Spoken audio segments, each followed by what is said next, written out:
Itong ating, bidang si Kulaong, naku, medyo nahahalata na, marami na po nakakahalata dito sa bunganga ni Kulaong.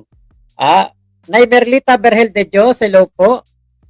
At eto nga si Kulaong po ay tingin ko napipikon kapag napag-uusapan si Igme, at kapag siya ay parang basta parang nati-trigger siya. Kuya Marvin Berhel de Dios, ayan, hello po. Nakita natin 'tong video na ito, i-play ko, tignan niyo po. Okay. Pagka ganyan ng babasahin mo, di ko babasahin yan. Ano magagawin ko kay Igme? Pakialam. Ulit. Tangina nyo, Norms. Mali naman yung ginawa nyo kay Igme. Ano naman ginawa namin kay Igme? Ikaw naman, Kadaber, para kang abnormal.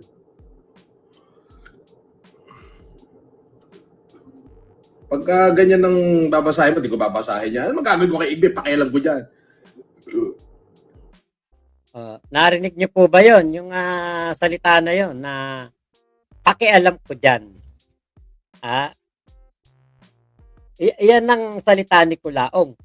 Pakialam ko dyan. Ano naman ang gagawin ko dyan? Pakialam ko dyan. Diba? Yan ang pagkakamali mo, Kulaong. Kasi dapat hindi ka nagsasasalita ng patungkol dun sa nangyari kay Igme. Sabi mo, anong pakialam mo diyan? Pero dito sa video na ito, iba ang salita mo ito.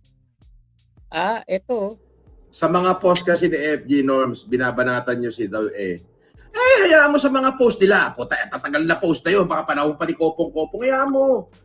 O, diba? Ganun lang yun.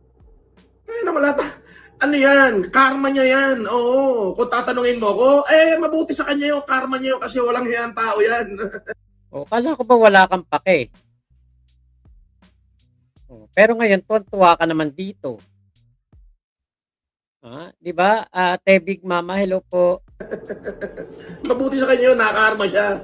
O, weather lang yan di ba? Baka yan ang karma niya. Oh. Ako, karma ko bakulong. Tayo yan. Pero yun, nakakulong ako dalawang beses. Di ba? Baka yun na rin yung karma ko. Nakakulong ako dalawang beses Di ba? Maraming kalaban yan. Oo. Tsaka wala tayong pera ngayon. Diba? Kaya nga uwi ako kay Nanang ano ka ba?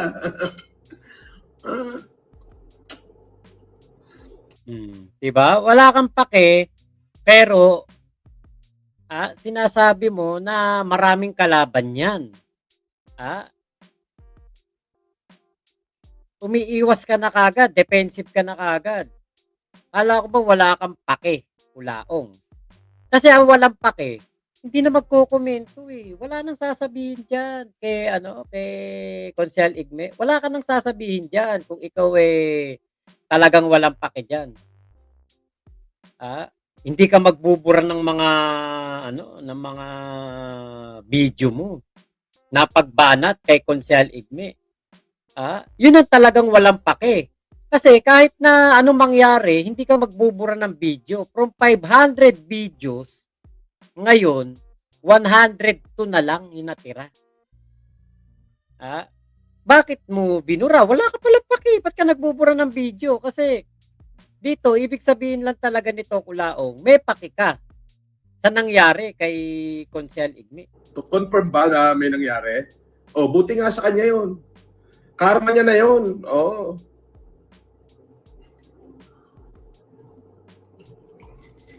Kung may nangyari sa kanya, karma niya na yun. Di ba?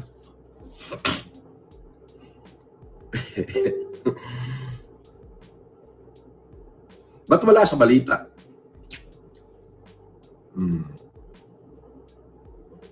Kung may nangyari sa kanya, karma niya yun. Oo. Di ba? Nagtataka si Kulaong bakit daw wala sa balita. Yan ang ano, yan ang magtaka ka, Kulaong. Bakit wala sa balita? Ah, yan ang kataka-taka. Bakit wala sa balita? Bakit hindi man lang na-picture sa mga balita? 'Di ba? Isa lang ibig sabihin yan. May kumikilos ng tahimik para maibigay ang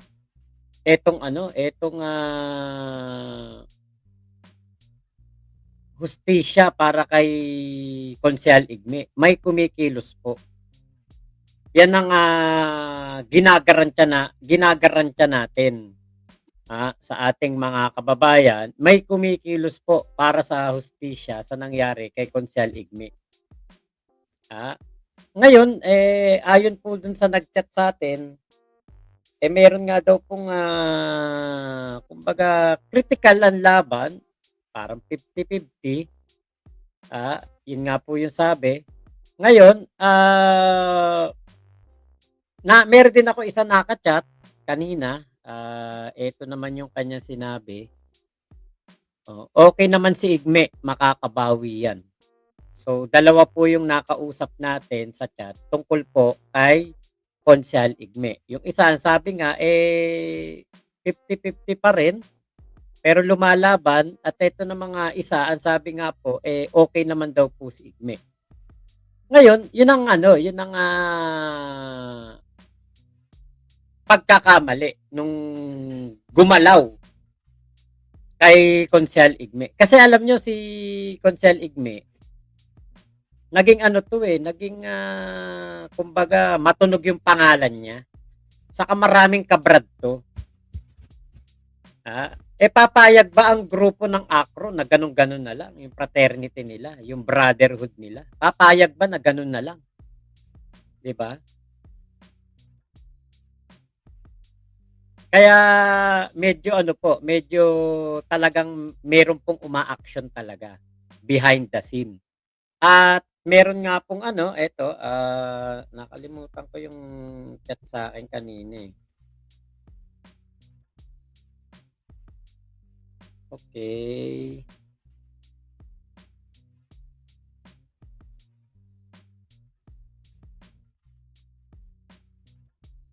Okay, ito.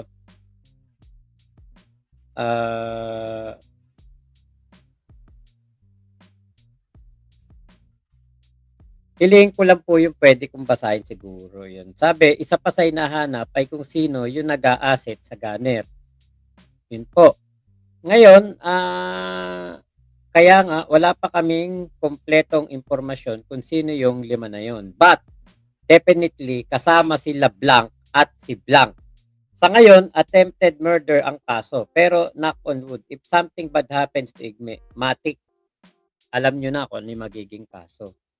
Ngayon, sabi pa po dito, tingin ko hindi papaareglo pamilya ni Igme. May kaya pala mga kapatid niyan. May kapatid pala yan sa Japan na stable ang trabaho. Yan. Okay, ang sabi pa dito, dalawa daw ang mastermind. For sure, hindi mastermind si Blanc kasi wala naman yun magiging ambag. Taga-sulsul lang. Kaya kanina ko pa iniisip, sino pa yung isa na kumumpas. At sabi pa po dito, ayan, good morning Mac, mukhang hindi si Blanc. Okay, ano name nung Blanc? Ang aga kasi chinika sa akin, di ko na-absorb. Para kung lutang kanina. Ayun. Tapos tapos hinihingi sa akin yung mga na pina-record. Mukhang matagal na daw may plano yung mag-Blanc. Di lang na isasakatuparan agad kasi nagma-mind conditioning na sila ng tao sa bids nila. Like, addict yun si Consi, member ng gang, may putahan, tatakbong kagawad, tapos later on, ang sabi, kapitan daw ang tatakbuhin. Ginagawa nila yon para pag may nangyari kay Consi, maraming dahilan na iko-considera. Yun po ang mga information. Okay, may kumukonsinti kasi ng kademonyohan sa pagkakaalala ko kasama si Blanc as accomplice. Ayan. At sabi pa po dito, ang balak ng CIDG tahimik na magtatrabaho. Internal ang lahat ng info para walang makalayo sa mga suspects. Yun po. Yun po ang info. Yan po ang yan po ang sinabi sa atin.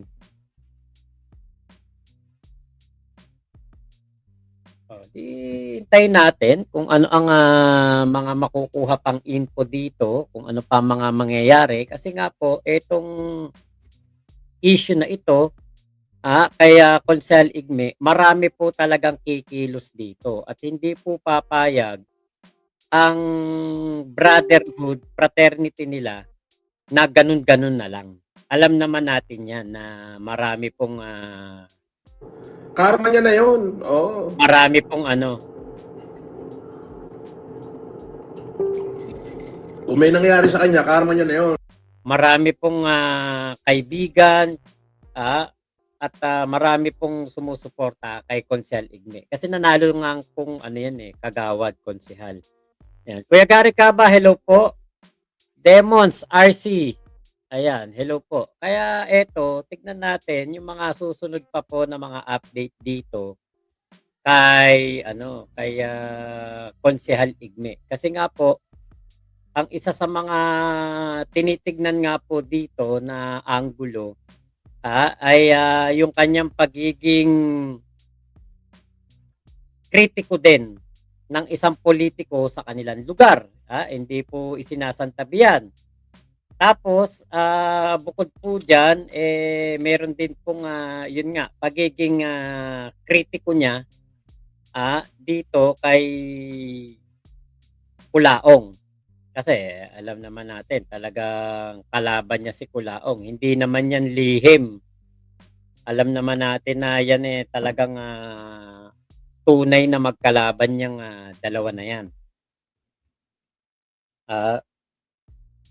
Kahit na noong hindi pa natin nakikilala si Culaong, magkalaban na sila. Kaya po matagal po, malalim po ang kanilang bangayan, malalim po ang kanilang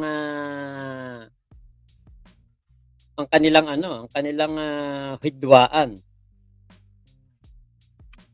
Ayan, teka, ayusin ko lang tong isang ko.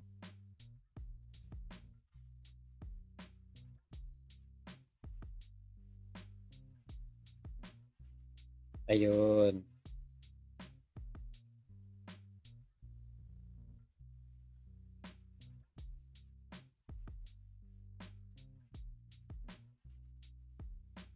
Dapat kasi si Culaong nanahimik na lang hindi nagsasalita ng kung ano-ano. Kasi katulad niyan, dahil sa kanyang kadaldalan, dahil sa kanyang mga kinukuda ngayon, hindi po may iwasan na maisip natin na isa siya sa mga pwede talaga mapagbintangan dahil nga po sa kanya mga pananalita, 'di ba? Kitang-kita natin yung gigil niya kay Consel Igme. Grabe ang kanyang gigil Hindi po biro yung gigil niya. Talagang grabe ang kanyang gigil kapag si Consel Igme na ang pinag-uusapan. Parang talaga, matinding galit ang kanyang pinapakita po laban dito kay Consel Igme. Kaya yun nga po sabi ko nga sana ay lumabas ang katotohanan at ating malaman kung sino ba talaga ang dito, ang pinaka culprit kasi hindi po syempre pwede naman na ang isang taong gobyerno ganun-ganunin na lang. 'Di ba? Na ang isang taong gobyerno gagawan lang ng ganung katinding kasamaan. Nako hindi po syempre papayag ang ating unang-una ang niyan, DILG. May gagawin at may gagawin talaga ang DILG yan. Sakop ng DILG yan eh. Gracie Chongson. Ayan, hello po.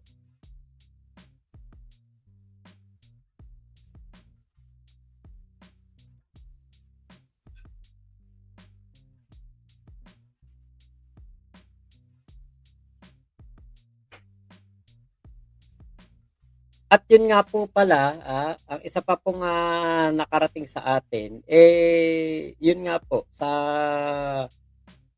ulo daw po tinamaan si Konsehal Igme. Yan po ang isa sa sinabi sa atin, sa ulo daw po natamaan. Kaya ganoon ang naging balita po kahapon na critical daw po itong kalagayan ni Konsi Igme. Yan po yung sinabi rin po sa atin. Kasi baka yung iba hindi nakapanood nung live natin kagabi. Yan po yung pinarating sa atin na sitwasyon. Kaya naging critical ang kalagayan ni Konsi Igme. So maraming salamat po Ingat po kayo. Nasaan mang panig kayo ng mundo. Momo, chup chup, love you. God bless us all. Pilipinas, God first.